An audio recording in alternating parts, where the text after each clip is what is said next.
nós vamos para os egípcios, que são os mais destacados na prática do bem e no culto da verdade.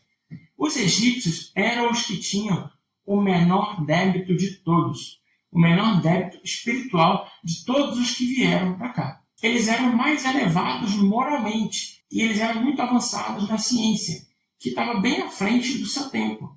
Só que essa verdade acabou ficando restrita ao que eles chamaram de iniciados. E eles sabiam do Deus único e acabaram criando o politeísmo apenas para atender aos populares, o resto da população, os que não tinham condição de compreender a verdade. Já os iniciados, aqueles que eram mais avançados intelectualmente e tinham conhecimento maior sobre as doutrinas espirituais, para esses havia o entendimento do Deus único. E esse é um problema que também aconteceu lá com os hindus. Eles acabaram distorcendo um pouco as coisas e acabaram criando vários deuses, o que foi um erro, segundo Emmanuel e a doutrina espírita. E aí, os egípcios, eles tinham tantas lembranças dessa vida em capela, que eles tinham rituais e cerimônias para solenizar o regresso dos seus irmãos à pátria espiritual. Eles ansiavam por esse retorno.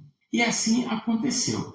A totalidade daqueles espíritos que vieram para o Egito, degredados de capela, retornaram para o seu planeta de origem, conseguiram voltar para a capela pouco tempo depois, porque aqui ajudaram aquela civilização e se resignaram. Então o conhecimento egípcio acabou sumindo, justamente por isso, porque aqueles que tinham a capacidade de compreender aquele conhecimento foram embora e ficaram somente os espíritos nativos, que eram atrasados, digamos assim. Mas eram atrasados porque tinham menos tempo de vida, assim como acontecia com os párias. Os párias eram nativos e eram espíritos com um menor tempo desde a sua criação, menos evoluídos. Os egípcios também tinham a comunicação com os mortos e tratavam da pluralidade das existências e também dos mundos. Daí a vontade de retornar ao plano espiritual, ao seu planeta de origem. Né?